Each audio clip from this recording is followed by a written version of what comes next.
Lalu bagaimana prospek investasi IT di tahun politik? Sudah hadir di studio CNBC Indonesia Hari Suryanto Hambali, Presiden Direktur Anabatic Technologies atau ATIC. Pak Hari, apa kabar? Baik, Anake. Baik, Pak Hari, ini menarik sekali kalau melihat optimisme ATIC di 2024 ini. Padahal kalau kita lihat dari internal ataupun dari eksternal, artinya dari internasional, ini banyak sekali tantangan untuk sektor teknologi. Kalau dari internal kita lihat ada pemilu yang sudah kita lewati di 14 Februari lalu. Tapi kalau kita lihat dari global terkait dengan suku bunga tinggi yang juga berpotensi masih akan ditunda pemangkasannya, ini akhirnya mengancam sektor teknologi. Apa yang mendasari optimisme Anda di tahun ini? Oke, terima kasih Anake. Jadi saya optimis karena saya merasa sudah melewati bagian yang terberat ketika pandemi waktu itu. Di mana challenge-nya selain pandemik itu sendiri, kita harus survive dalam kondisi pandemik seperti itu. Yang lain adalah kalau Anda tahu bahwa supply chain worldwide juga constraint. Yang saya lihat saat ini justru sudah lebih bagus. Yang kedua juga yang tidak kalah suffernya untuk industri teknologi adalah semiconductor constraint juga. Jadi itu dua hal yang impact direct terhadap industri kita, industri teknologi dalam hal ini. Baik, tapi di 2024 sendiri Anda menilai momentum-momentum apa yang mungkin menjadi harapan untuk ATIC agar bisa meningkatkan profitabilitas? Oke.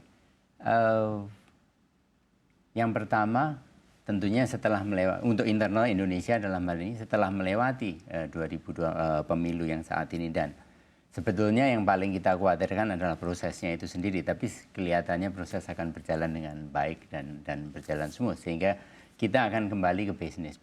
Seperti tadi saya katakan mengenai supply chain semiconductor itu sudah mulai membaik. Jadi kalau selama ini waiting time-nya kita menunggu delivery proses itu tertunda cukup lama, itu sekarang sudah jauh lebih smooth. Berikutnya, pandemik membawa hal yang sangat bagus di mana kita lebih friendly, lebih mau menerima terhadap perubahan teknologi. Dalam hal ini culture-nya. Kalau dulu kita buat untuk diskusi, ketemu klien, ketemu siapapun itu secara online adalah masih merasa kok kurang sopan ya kesannya kayak gitu. Tapi saat ini itu sudah hal yang jamak. Ketika aktivitasnya tinggi, orang cenderung untuk online untuk mengurangi kemacetan di jalan. Which is itu sangat membantu kita. Dan itu kemudian setelah selesai pandemi pun itu masih menjadi kebiasaan yang akan terus berjalan. Jadi saya merasa tahun 2024 adalah a good moment gitu buat kita untuk segera berbenah. Secara Anabatic sendiri, kita sendiri juga selama 4 tahun terakhir mungkin saya lebih banyak bersembunyi di belakang, tidak muncul ke media karena banyak hal yang harus kita selesaikan lah. Mulai tahun 2020 sampai 2023 kemarin, kira-kira begitu. Baik, tapi kalau kita melihat tren dari kantor-kantor terutama di ibu kota ini, banyak yang sudah mewajibkan employees-nya untuk kembali lagi ke kantor, artinya sudah tidak boleh WFH. Apakah ini mempengaruhi bisnis ATIC secara umum? Secara umum saya kira tidak, karena sebelum pandemi pun itu sudah menjadi kewajiban. Memang sekarang kemudian punya fleksibilitas untuk bekerja secara remote. Tapi itu tidak mengurangi dari sisi adopsi teknologi. Saya ambil contoh sekarang yang paling sederhana, perbankan. Kita kalau dulu beberapa hal dipaksa untuk datang ke bank dengan segala standar aturannya. Pada saat pandemi itu banyak approval proses yang dilakukan secara online dan sudah diterima dengan baik secara rule. Orang yang sudah merasa nyaman bertransaksi melalui voice, telepon seluler yang dia punya maupun internet, itu tidak akan kembali lagi untuk harus mau ngantri ke depan teller, kira-kira demikian. Baik, yang mungkin masih sangat mengancam dari sektor teknologi ini adalah terkait dengan keamanan data, cyber security. Apakah ini juga menjadi salah satu ancaman untuk ATIC? Selalu ada dua sisi dari mata uang. Bisa dikatakan ancaman kalau kita sebagai pengguna, dan itu tentu saja kita harus lebih berhati-hati, lebih comply, disiplin kita sendiri harus kita rubah. Tapi di lain sisi kita juga bergerak dalam bidang security, jadi itu adalah salah satu opportunity kita yang tidak ada habisnya saya kira.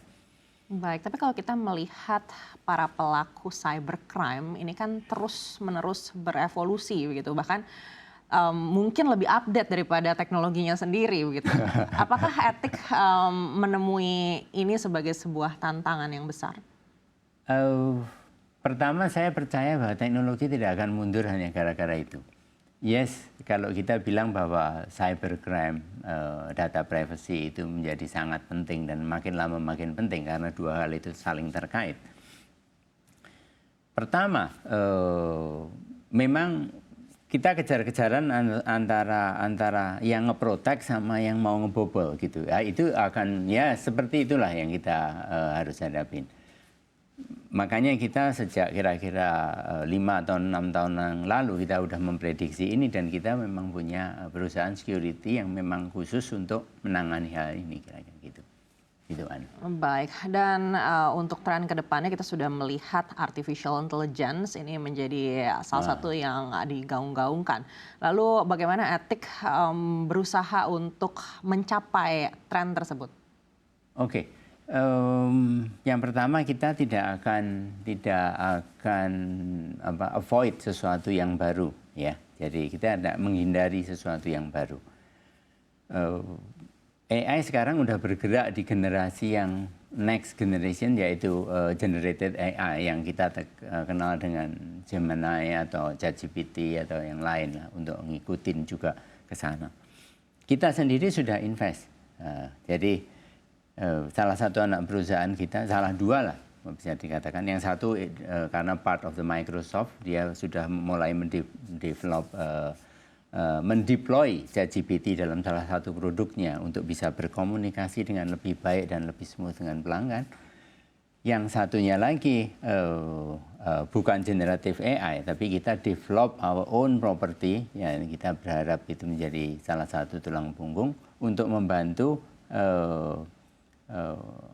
customer service. Dalam hal ini kita banyak mendengar bahwa number of call yang masuk ke dalam help desk atau call center itu tinggi sekali. Yang pertama akan dilayani dengan AI yang dalam quote unquote kita develop untuk internal property kita sendiri. Jadi kita bisa mengembangkan terus arah ke sana. Baik, kalau kita melihat aplikasi-aplikasi AI yang dikeluarkan negara-negara maju, mulai dari ChatGPT, lalu Gemini, ini juga menarik sekali. Anda melihat sejauh apa sih kita untuk menuju ke sana? Apakah kita harus membuat juga aplikasi seperti itu untuk bisa bersaing? Atau menurut Anda lebih baik memanfaatkan saja yang sudah ada di negara maju? Saya lebih cenderung untuk yang kedua. Tapi saya katakan generative AI yang ada saat ini itu memang sangat membantu kita dalam mencari informasi, mendevelop sesuatu. Namun kalau digunakan secara komersial, monetize-nya, saya tidak melihat itu sudah berjalan dengan baik. Dalam artian masih sangat susah untuk bisa mendapatkan cara return-nya. Membantunya, enjoy-nya iya, cuman monetize-nya saya belum melihat. Kita lebih cenderung untuk memanfaatkan, seperti salah satu subsidiary kita juga memanfaatkan untuk itu. Baik, mengapa kita tidak bisa membangun generative AI seperti itu? Sebetulnya dalam hal ini bisa atau nggak bisa, bisa dalam hal ini. Hanya effortnya seberapa besar. Karena kita tahu sendiri generative AI itu membutuhkan processing power yang sangat besar. Powernya itu sendiri perlu pendinginan banyak sekali air yang saya pernah baca, dan itu menurut saya akan lebih lambat. Kita harus mengulang sesuatu yang start from scratch. Kalau kita lihat bandingkan Gemini dan ChatGPT itu kurang lebih aja sebetulnya di mata kita. Jadi buat apa? Buat yang ketiga. Jadi kira-kira. Baik, tadi Anda sampaikan Anda juga sudah melakukan investasi untuk anak perusahaan terkait dengan generative AI ini. Lalu tren investasi di perusahaan teknologi di Indonesia saat ini seperti apa? Apakah memang benar investor ini masih wait and see di saat kita sudah melihat nih kira-kira siapa yang akan memenangkan pemilu di 2024 ini, atau sudah mulai melakukan ekspansi besar-besaran? Pertama, kalau per detik ini kita masih bicara bahwa mungkin wait and see. Namun setelah selesainya ini mungkin menunggu setelah kabinet terbentuk, karena banyak sekali policy baru yang akan saya percaya akan digelontorkan ke sono, ke arah sana diperbaiki, apakah itu education, apakah itu data property dan lain-lain. Akan menunggu, investasi akan segera jalan setelah itu. Dalam quote unquote investasi masif ya. Kalau investasi yang existing aja penambahan ini penambahan itu, saya kira sudah tetap berjalan. Kita sendiri ada, kita sebut sebagai komunitas CIO yang kira-kira terdiri dari 200 lebih perusahaan-perusahaan di mana CIO-nya saling bertukar pendapat.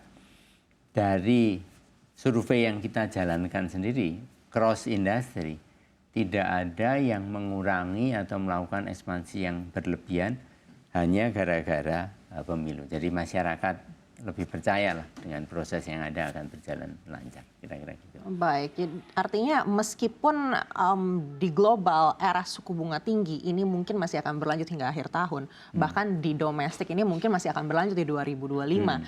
Investasi ini yang masif sudah mungkin bisa kita rasakan di akhir 2024. Saya percaya itu. Ya, saya percaya itu. IT itu kalau Anda bilang investasi, utamanya adalah di sumber daya itu sendiri sebetulnya. Brainware-nya, bukan hardware. Intellectual property mengikuti setelahnya, kira-kira gitu. Baik, karena kita tahu tahun lalu kita mendengar tech winter. Apakah menurut Anda ini sudah mulai berganti menjadi tech summer? Atau di tahun depan ini bahkan sudah bisa dikatakan era kebangkitan sektor teknologi? Saya melihat tech winter yang dimunculkan beberapa waktu yang lalu lebih dikaitkan dengan banyaknya startup teknologi yang berkurang ya. Dan kalau kita mengamati sejak adanya bubble waktu munculnya .com segala, biasanya ekspektasi orang memang tinggi sekali. Jadi muncul ketika muncul apakah itu security, kaitannya dengan KYC, saya pernah melihat pameran sekian banyak company yang mencoba menginvestasikan di area itu. Kemudian sekarang hype-nya muncul ke arah AI dengan generative AI yang bisa berkomunikasi dengan fluent. Harapannya itu biasanya selalu tinggi dulu, setelah kemudian baru sesaat kemudian akan mulai melandai gitu. Ada semacam cycle-nya. Tinggal kita memang harus hati-hati, jangan terlalu maju untuk lari seperti kita bangun sendirilah generative AI. Saya kira nggak harus seperti itu sampai kita memang polanya ketemu benar kira-kira kayak gitu. Baik, dari kurva yang tadi Anda sedikit gambarkan, apakah kita sudah masuk dalam era melandai itu atau kita masih dalam penurunan dari ekspektasi yang terlalu tinggi? Kalau AI saya kira masih yang di atas. Tapi kalau security itu harusnya sudah mulai melandai, bukan melandai berarti turun ya, tapi monetize-nya mulai berjalan, mulai masuk sustain. Kalau di Gartner ada hype cycle ya bentuknya selalu kayak gitu kira-kira. Ini bukan berarti bisnisnya turun, tapi mungkin number on investasinya nggak sebesar pada saat hype cycle ketika di atas, kira-kira semacam itu. Tapi adopsinya dan kemudian monetize-nya mulai berjalan sebagai seharusnya seperti itu kira-kira gitu. Baik, number of investment sudah tidak sebesar sebelumnya. Apakah ini artinya bagi startup yang mungkin baru mencoba untuk masuk ke dalam industri ini akan menjadi sangat sulit, artinya seleksinya akan semakin ketat karena kalau kita bicara venture capital ini banyak yang semakin selektif juga untuk bisa mengalirkan dananya ke startup? Saya melihatnya itu secara berbeda ya terkait dengan startup. Startup yang dulu selalu berfokus pada grow, revenue, jumlah yang besar sekali, P&L-nya nggak dilihat gitu, financialnya. Sekarang mulai dilihat financialnya. Tentu saja setelah certain periode lah. Saya tidak mengatakan bahwa kita masih tetap seperti dulu dan masih seoptimis dulu, mungkin tidak. Karena sekarang cerita startup itu persis seperti pada saat .com di awal-awal. Jadi masih tinggi sekali, tapi sekarang udah mulai make sense lah. Business back to the business. Kira-kira gitu. Baik, kita kembali lagi ke masalah policy, terutama untuk pemerintahan baru ini. Menurut Anda apa yang harus menjadi fokus, terutama di saat teknologi ini sudah mengarah ke AI, apa yang harus paling pertama dibenahi oleh pemerintah yang baru? Bukan hanya AI ya, perlindungan data pribadi harus. Kita sering sekali dengar bocor, karena itu berikutnya kalau data pribadi leakage, security-nya bakal leakage juga, nggak ada cara lain. Setengah mati itu susahnya untuk melepaskan itu. AI ini banyak sekali orang berpikir bahwa itu nggak bisa diregulate, tapi hanya moral lah yang meregulate, karena itu beneran bisa mengimitate manusia gitu. Saya lebih cenderung itu untuk mengikuti tren global bahwa kita mulai harus lebih berhati-hati karena dia bisa belajar antar sesama AI seperti layaknya human. Itu yang kita paling khawatir gitu. Jadi larinya kemana-mana yang kita harus jagain. Baik, tanpa regulasi apakah pembentukan moral aja cukup untuk mungkin bisa menjauhi pertambahan lagi kasus-kasus cybercrime karena teknologi AI ini? Oh, kalau crime kaitannya dengan perlindungan data pribadi dan security, definitely rule harus in place. Nggak bisa nggak. Tapi kalau terkait dengan AI, untuk pengembangan AI-nya sendiri, itu yang saya bilang harus moral yang harus lebih dikedepankan. Karena kita sering sekali lah melihat movie-movie yang menakutkan di mana robot mengontrol manusia. Itu bisa terjadi beneran kalau dia bisa membuat keputusan. Dia bisa membuat keputusan dan dia bisa membawa senjata. Itu yang paling kita khawatirkan. Bisa memutuskan bahwa orang ini itu salah gitu, guilty gitu. Itu juga bahaya kalau kita serahkan itu ke robot, kira-kira kayak gitu. Ya, baik, kita kembali lagi ke etik. Kalau tadi kita melihat mungkin yang menjadi fokus etik adalah untuk menambah pendapatan dari sektor jasa. Sektor jasa seperti apa mungkin yang diharapkan akan menjadi salah satu tulang punggung dari profitabilitas di tahun ini? Oke. Kalau kita balik lagi ke teknologi dan etik, sebetulnya banyak sekali. Etik pada saat ini lebih didominasi oleh CTI secara revenue, juga akan kelihatan di laporan keuangan. CTI sudah membeli platform yang kuat, apakah itu market atau itu akses terhadap teknologi. Nah, di antaranya itu banyak sekali service yang kita bisa lakukan. Contoh, cloud. Saat ini hampir semua cloud besar kita bekerja sama. Service untuk melakukan migrasi ke cloud, migration ke cloud, itu masih banyak sekali yang belum kita bisa jalankan saat ini. Kita akan improve itu terus, kita akan berkolaborasi dengan partner kita untuk bisa melakukan next step untuk cloud migration gitu. Kita pengennya mulai masuk ke ASEAN kira-kira, bukan cuma di Indonesia. Baik, selain itu mungkin ada aksi korporasi yang wajib menjadi perhatian para pemegang saham etik? Aksi korporasi yang sudah tertulis di bursa bahwa saat beberapa waktu yang lalu ATIK sudah menerbitkan convertible bond yang akan jatuh tempo di pertengahan tahun. Nah, kita sedang bernegosiasi keputusannya apakah nanti akan, karena ini udah tahun ketiga, apakah akan ditunda sebentar atau akan dilakukan conversion kira-kira di titik itu aja. Baik, proyeksi Anda sendiri untuk pergerakan saham ATIK sepanjang 2024 seperti apa untuk pemegang saham yang mungkin menonton kita saat ini? Oke.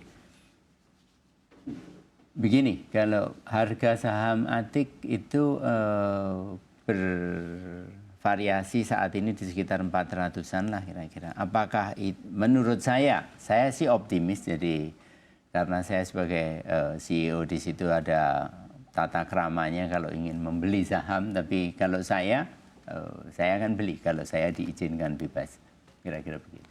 404 saat ini Di angka mana Anda optimistis ATEK akan Oh, bergerak? 400 masih terlalu. Kalau kita ngomong per perusahaan teknologi, kalau kita bandingkan dengan yang lain bergerak di sekitar 10, ini masih 5 kira-kira gitu. Kita ngomong fundamental atau teknikal. Baik, artinya adalah waktu yang tepat untuk buy untuk para. Ya, cuman saya tidak berani menyajikan beberapa minggu terus lompat tahu-tahu. Kira-kira gitu. Kita tunggu.